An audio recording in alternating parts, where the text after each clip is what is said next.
Hello viewers, welcome to filmi craft. நான் உங்கள் அருண். இந்த எபிசோட நம்ம பார்க்க போகிற படம் 2016 ஒரு கன்னட டிராமாவாக வெளியான ராமா ராமா ரே. இப்போ அந்த படத்துடைய ஒன்லைனர் என்ன அப்படின்னு நம்ம பார்த்தலாம். தூக்கு மேடை கொடுக்கப்பட்ட ஒரு கைதி ஜெயிலிருந்து கடைசியாக தப்பிக்கிறாரு. தப்பிச்சு போன இவர் இதுக்கப்புறம் இவருடைய வாழ்க்கை பயணத்தில் இவர் சந்தித்த நபர்களாகட்டும், இவர் சந்தித்த சம்பவங்களாகட்டும், இது எல்லாமே இவருடைய வாழ்க்கையில் எவ்வளவு பெரிய தாக்கத்தை ஏற்படுத்துச்சு அப்படிங்கிறதான் படத்துடைய ஒன்லைனர். இப்போ படத்துடைய டீட்டெயில் ரிவ்யூக்கு போகலாம். படத்துடைய ஆரம்பத்திலேயே சாண்டல் ராஜா அப்படின்னு சொல்லி ஒரு முக்கியமான குற்றவாளி, அவருக்கு மரண தண்டனை ஏற்கனவே விதிக்கப்பட்டாச்சு, தூக்கு தண்டனை நிறைவேற்றுறதுக்கு ரெடியாக இருக்கு. இப்படி தருணத்தில் அவர் ஜெயிலிருந்து தப்பிச்சு ஆள் அப்ஸ்கண்ட் ஆயிடுறாரு. இப்படி இந்த நியூஸ், அதாவது ஒரு முக்கியமான குற்றவாளி, அதுவும் தூக்கு தண்டனை கொடுக்கப்பட்ட ஒரு குற்றவாளி ஜெயிலிருந்து தப்பிச்சிட்டாரு அப்படிங்கிற விஷயம் எல்லா சேனல்லையும் ஃப்ளாஷ் நியூஸாக ஓடிக்கிட்டு இருக்கு. இப்போ இவ்வளோ பெரிய பிரச்சனையாகி போச்சு. இவர் எங்கே இருக்கிறார் அப்படின்னு சொல்லி துப்பு கொடுக்குறவங்களுக்கோ இல்லை இவரை உயிரோட பிடிச்சி கொடுக்குறவங்களுக்கோ 10 லட்சம் ரூபாய் பரிசு அப்படின்னு சொல்லியும் அரசாங்கம் அறிவிச்சாச்சு. இது ஒரு பக்கம் கதையாக ஆரம்பத்தில் காமிக்கப்படுது. இதே நேரத்தில் ரமண்ணா அப்படின்னு சொல்லி ஒரு முக்கியமாக போலீஸ் டிபார்ட்மெண்ட்டில் இப்போ ரிட்டையர் ஆகி வீட்டில் இருக்கிற ஒரு நபர், அதாவது இந்த தூக்கு தண்டனை நிறைவேற்றுறதுக்கு முன்னாடி அந்த குற்றவாளிகளுக்கு என்னென்ன ஃபார்மாலிட்டிஸு ப்ரொசீஜர்ஸ் எல்லாம் ஃபாலோ பண்ணணும் அப்படிங்கிறத கிளியராக தெரிஞ்ச ஒரு நபர். அவருடைய எக்ஸ்பீரியன்ஸில் அதுதான் அவருடைய வேலை. இந்த வேலை நல்லா தெரிஞ்ச ஒரு நபர், அவர் இப்போ ரிட்டையர் ஆகி வீட்டில் இருக்கிறாரு. அவருக்கு லெட்டர் ஒன்று வருது போலீஸ் டிபார்ட்மெண்ட்லேருந்து. இப்போ புதுசாக ஜாயின் பண்ணுற ஒரு ஆஃபீஸருக்கு நீங்கள் இது சம்மந்தமாக கொஞ்சம் ட்ரைனிங் எடுக்கணும், நீங்கள் ஜெயிலுக்கு கிளம்பி வாங்க அப்படின்னு சொல்லி அவருக்கு ஒரு லெட்டர் வருது போலீஸ் டிபார்ட்மெண்ட்லேருந்து. அதை பேஸ் பண்ணி இவர் வீட்டில் நிறுத்தி வைக்கப்பட்டிருந்தால் தன்னுடைய ஜீப்பை எடுத்துக்கிட்டு ஜெயிலுக்கு கிளம்புறார். இப்படி ஆரம்பிக்கிற இவருடைய பிரயாணம் சந்தர்ப்ப சூழ்நிலை காரணமாக இந்த ஜீப்பில் அந்த சாண்டல் ராஜா, யார் தப்பிச்சு போன அந்த கைதி, அவர் ஜீப்பில் ஏறக்கூடிய ஒரு இக்கட்டான நிலைமை. ஆனால் அவர் தான் சாண்டல் ராஜா அப்படிங்கிறது நம்ம ரமணாவுக்கு தெரியாது. அப்போது இவங்க 2 பேரும் சேர்ந்து சரி ஒரு ஹெல்ப் தானே பண்ணுற ஒரு மனுஷனுக்கு அப்படிங்கிறதுக்காக நம்ம ரமணா அவரை ஜீப்பில் ஏற்றிக்கிட்டு 2 பேரும் கிளம்புறாங்க. இவங்களுடைய பயணம் இப்படி ஆரம்பிக்குது. இதுக்கப்புறம் வீட்டை விட்டு வேற ஜாதி, அதனால வீட்டில் ஒத்துக்கலை அப்படிங்கிறதுக்காக வீட்டை விட்டு ஓடி வந்த ஒரு காதல் ஜோடி, அவங்களும் இதே ஜீப்பில் அடைக்கலமாகறாங்க ஒரு தருணத்தில். இப்போ இந்த 4 பேருடைய இந்த பிரயாணம் தொடருது. இப்படி ஜெயிலிருந்து விட்டால் நம்மளை தூக்கில் போட்டுருவாங்க அப்படிங்கிற நிலைமையில் இருந்து தப்பிச்சு வர்ற ஒரு கைதி, அவருடைய வாழ்க்கையில் அவர் போகிற ஒரு பிரயாணம், அந்த பிரயாணத்தில் அவர் சந்திக்கிற நபர்கள், அங்கே நடந்த சம்பவங்கள், இது எல்லாமே அவருடைய வாழ்க்கையில் எவ்வளவு பெரிய தாக்கத்தை உண்டாக்குச்சு அப்படிங்கிறதான் படத்துடைய மொத்த கதையை. இந்த படத்தை பொறுத்தளவுக்கு எனக்கு ரொம்ப பிடிச்ச விஷயங்கள் என்ன அப்படின்னா, இந்த படத்துடைய இயக்குனரான டி சத்யபிரகாஷ் அவர் எடுத்துக்கிட்ட அந்த கதைக்களம். ஒரு மனுஷன் பிறந்ததுக்கு அப்புறம் இறக்கிறதுக்குள்ள அந்த தம்மா துண்டு ஒரு இடம் இருக்கு இல்லையா, அந்த இடம், அந்த நேரம், அதுக்குள்ள ஒரு மனுஷன் எப்படி வாழணும். ஒருத்தன் கெட்டவன் அப்படின்னு ஒருத்தர் சொல்கிறார் அப்படின்னா அது அவருடைய ஒப்பீனியனே தவிர அதுக்காக அவன் கெட்டவங்கிற அர்த்தம் கிடையாது அப்படிங்கிற அந்த விஷயம். இந்த கதை நெடுகளும் அந்த அளவுக்கு அற்புதமாக பல விஷயங்களை ஒரு படமாக இல்லாமல் பாடங்களாக, அதுவும் காமெடி கலந்து அவ்வளவு சூப்பராக அவர் ஆடியன்ஸுக்கு கடத்தியிருந்தார் அப்படின்னு தான் நான் நம்புகிறேன். படத்துடைய 2வது எனக்கு ரொம்ப பிடிச்ச விஷயம் என்ன அப்படின்னா, இந்த படத்தில் நடித்த எல்லாருடைய பர்ஃபார்மன்ஸு, இந்த படத்தில் நடித்த அவ்வளோ பேருமே சூப்பராக அவங்களுடைய கதாபாத்திரத்தை ப்ளே பண்ணியிருந்தாங்க அப்படின்னு தான் சொல்லணும். குறிப்பாக ஒரு 2-3 பேரை நீங்கள் சொல்லியே ஆகணும்.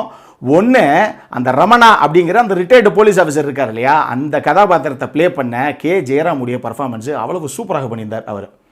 அதே மாதிரியே அந்த சாண்டல் ராஜா, நம்ம தப்பிச்சு வந்த கைதி, அந்த கதாபாத்திரத்தை நட்ராஜ் ப்ளே பண்ணியிருந்தார். அதுவும் ஒரு அற்புதமான பர்ஃபார்மன்ஸு. ஸ்டார்டிங்லேருந்து எண்டிங் வரைக்கவே ஒரு மாதிரி என்ன முடிவு எடுக்கிறது, இவன் நல்லவனா கெட்டவனா அப்படின்னு ஆடியன்ஸை யோசிக்க வைக்கிற மாதிரியே ஒரு கதாபாத்திரம், அது அவ்வளவு சூப்பராகவே பண்ணியிருந்தார் அவருமே. இதெல்லாம் தாண்டி இந்த படத்தில் தர்மண்ண கதூர் அப்படின்னு சொல்லி ஒரு ஆக்டர், இதுக்கு முன்னாடி அவருடைய படங்கள் நான் பார்த்தது கிடையாது. இந்த படத்தில் நான் சொன்னேன் ஒரு காதல் ஜோடி வண்டியில் ஏறும்னு, அதில் அந்த ஆணாக வர்றவர் அவர் தான். சான்ஸே கிடையாதுங்க. நம்ம எப்பயுமே எல்லா ரிவ்யூலையும் சொல்கிறது உண்டு, நீங்கள் எந்த விஷயத்தை வேணாலும் ஸ்க்ரீனில் டக்குன்னு கொண்டு வந்துடலாம், ஆனால் காமெடி அப்படி கிடையாது. இந்த படத்தில் அவர் உள்ள வண்டியில் ஏறினதுக்கப்புறம் அடுத்த அந்த ஒரு 15 நிமிஷம் 20 நிமிஷம் காமெடியில் பறக்கும் பாருங்கள், செம்மையாக பண்ணியிருப்பார் அவர். ரொம்ப நேச்சுரலாக காமெடி அவருக்கு கொட்டும், பிச்சு படல் எடுத்துருப்பார் காமெடியில். அவருடைய சீன்ஸ் எல்லாமே அவ்வளவு சூப்பராக இருக்கும் கடைசி வரைக்கவே. இதெல்லாம் போக இந்த படத்தில் ஒரு அம்மா கதாபாத்திரம் ஒன்று வரும். அவங்களுடைய பேரை சொல்லி இவங்க தான் அவங்க தான் சொல்லவே அவசியமே கிடையாது. இந்த படம் பார்க்குற அவ்வளோ பேத்துக்கும் அந்த அம்மா கதாபாத்திரம் ரொம்பவே பிடிச்ச ஒரு கதாபாத்திரமாக இருக்கும். அவங்க சொல்கிற சில விஷயங்கள், அவங்களுடைய பர்ஃபார்மன்ஸ் எல்லாம் நம்மளுடைய அம்மா இப்படித்தானே அப்படின்னு நம்ம எல்லாத்துக்குமே நம்ம அம்மாவுடைய முகம் கண்ணு முன்னாடி வந்து நிற்கும். அந்த கதாபாத்திரத்தை பார்க்கும்போது அவ்வளவு சூப்பராக பண்ணியிருப்பாங்க அவங்களுமே. படத்தில் 3வது எனக்கு ரொம்ப ரொம்ப பிடிச்ச விஷயங்கள் இந்த படத்துடைய வசனங்கள். சான்ஸே கிடையாது. இது இந்த படத்துக்கு, அதை இன்னும் சொல்ல போனால் இந்த டைரக்டருக்கு இதுதான் முதல் படமாகும். ஆனால் வசனங்கள் எல்லாம் அந்த அளவுக்கு ஆழமாக சூப்பராக எழுதியிருக்கார் அப்படின்னு தான் சொல்லணும். குறிப்பாக அங்கங்கே முக்கியமான சில டைலாக்ஸை ரொம்ப என்ன சொல்கிறது, திணிச்சு உள்ளே வைக்காமல் அப்படியே கதையின் போக்கில் அப்படி 2 பேர் பேசும்போதே ஒரு முக்கியமான விஷயத்தை அப்படி தெளிச்சு விட்டு போயிருப்பாங்க அந்த இடத்துல. இந்த படத்தில் ஒரு ஆர்மி மென்னுடைய வீட்டில் ஒரு 5-6 கதாபாத்திரங்கள் போய் தங்குறதாக கதைக்களம் அமைக்கப்பட்டிருக்கு. அந்த இடத்துல நைட்டு இப்போ நான் சொன்னனே ஒரு அம்மா கதாபாத்திரம் ஒன்று வரும்னு, அவங்க உட்காந்து பேசக்கூடிய சில வசனங்கள் இருக்குது. அந்த அளவுக்கு அற்புதமாக இருக்கும். ஒரு எழுத்துமே. ஒரே ஒரு டைலாக் சொல்லணும் அப்படின்னா, ஆண்டவன் எல்லாருடைய உடம்புக்குள்ளேயுமே இருக்கானாமா. அவனுடைய வேலை முடிஞ்சிருச்சு அப்படின்னா இந்த உடம்பை விட்டு போயிடுவானாம். ஆனால் அவன் போகிறதுக்கு முன்னாடி, அதாவது அவன் போகிற அந்த கடைசி தருணத்தில் அவனை வழியோடு அனுப்பி வைக்காதீங்க அப்படின்னு சொல்லி ஒரு வசனம் ஒன்று இருக்குது. அதை நான் சொல்லும் போது எப்படி இம்பேக்ட் கொடுத்துச்சு அப்படிங்கிறது எனக்கு தெரியாது. இது படம் பாருங்கள், அற்புதமான ஒரு டைலாக்கு, சரியான பிளேஸ்மெண்ட்டு அந்த இடம். இந்த மாதிரி இந்த படத்தில் வசனங்கள் அங்கங்கே அவ்வளவு அற்புதமாக பிளேஸ் பண்ணப்பட்டிருக்கு. ஸ்டன்னிங்கான டைலாக்ஸ் எல்லாமே. படத்தில் 4வது எனக்கு ரொம்ப ரொம்ப பிடிச்ச விஷயம் இந்த படத்துடைய சினிமோட்டோகிராஃபர் லவித்துடைய ஒர்க்கு. இந்த படம் ரொம்ப ரொம்ப கம்மியான பட்ஜெட்டில் பண்ணப்பட்ட ஒரு படம். அது பார்த்தாலே உங்களுக்கு தெரியும். ஆனாலும் இவ்வளவு கம்மியான பட்ஜெட்டில் பண்ணப்பட்ட ஒரு படமாக நமக்கு படாது பல இடத்துல. அதுக்கு காரணம் நம்ம லவித்துடைய சினிமோட்டோகிராஃபி அவ்வளவு ஸ்டன்னிங்காக பண்ணியிருப்பார். அவர் எக்கச்சக்கமான வைட் ஆங்கிள் ஷாட்ஸ் இந்த படத்தில் யூஸ் பண்ணியிருப்பார். குறிப்பாக ஒரு மலை மேலே ஹீரோ நடந்து போகும்போது, அதாவது ஹீரோங்கிறத விட நம்ம அந்த கைதி நடந்து போகும்போது கீழே இருந்து வச்ச ஒரு லோ ஆங்கிள் ஷாட் ஒன்று இருக்கும். அதே மாதிரி சூரியன் அந்த சன் செட் ஆகும்போது ஈவினிங்கில் அந்த ஒரு ரெட் கலரில் வரும் தெரியுமா, கம்ப்ளீட்டாக வானம், அதை ஒரு செடிக்கு பின்னாடி இருந்து ஒரு வைட் ஆங்கிள் ஷாட் ஒன்று வச்சுருப்பார். ஸ்டன்னிங்காக இருக்கும் அந்த ஃப்ரேம்ஸ் எல்லாமே. படம் நெடுகிலும் அவர் காட்சிப்படுத்தின விதம் தான் இந்த படத்தை இன்னுமே கொஞ்சம் ரிச்சாக காமிச்சிச்சு அப்படின்னு சொல்லலாம். படத்தில் 5வது எனக்கு ரொம்ப ரொம்ப பிடிச்ச விஷயங்கள் என்ன அப்படின்னா, இந்த படத்துடைய மியூசிக்கு. பாடல்களை பொறுத்தளவுக்கு வாசுகி வைபவும் பேக்ரவுண்ட் ஸ்கோரிங்கை நொபின் பவுலும் பண்ணியிருக்காங்க. சூப்பராக இருக்குது ரெண்டுமே. குறிப்பாக இந்த படத்துடைய பேக்ரவுண்ட் ஸ்கோரிங் நீங்கள் சொல்லி ஆகணும் பாஸ். நவீனுக்கு டெஃபினட்டாக பாராட்டுகள் உண்டு. அவ்வளவு அற்புதமாக பண்ணியிருக்காரு. நான் சொன்ன அந்த ஒரு அம்மா கதாபாத்திரம் நைட்டு உட்காந்து மற்றவங்க எல்லாத்துக்கிட்டையும் பேசுகிற ஒரு காட்சி இருக்குது. அந்த சீன்ஸ் எல்லாம் அந்த அளவுக்கு ஒரு மயிரிழகால வருட அளவுக்கு அவ்வளவு அற்புதமாக சூப்பராக பண்ணியிருந்தார் ஸ்கோரிங் அப்படின்னு தான் சொல்லணும்.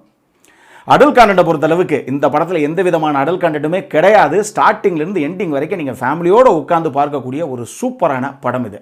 இந்த படத்துடைய லிங்க்கு யூடியூப்பில் போய் ராம ரே அப்படின்னு நீங்கள் போட்டிங்க அப்படின்னாலே முதல் படமாக இந்த படம் தான் வருது. சப்டைட்டிலோடு தான் வருது. இந்த படத்தை நீங்கள் ஆக்சுவலி படம் ஆரம்பித்தோன்னு பார்த்தீங்கன்னா முதல்ல ஒரு 3-4 நிமிஷத்துக்கு அவங்க கன்னடத்தில் பேசுவாங்க. ஆனால் சப்டைட்டிலே இருக்காது.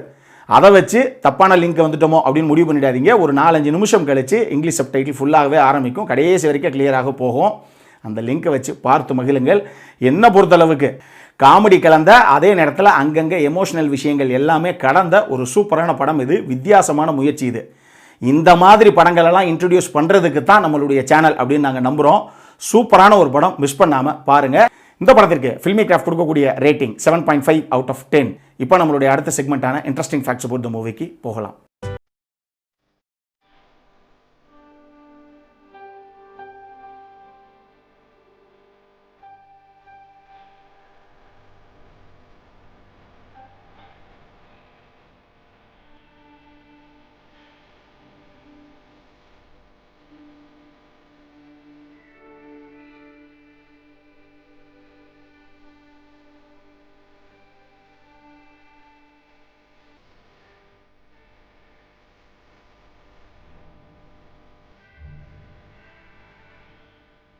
இந்த வீடியோ பிடிச்சிருந்ததுன்னா லைக் பண்ணுங்கள். ரொம்ப பிடிச்சிருந்ததுன்னா உங்கள் ஃப்ரெண்ட்ஸ் எல்லாத்துக்கும் ஷேர் பண்ணுங்கள்.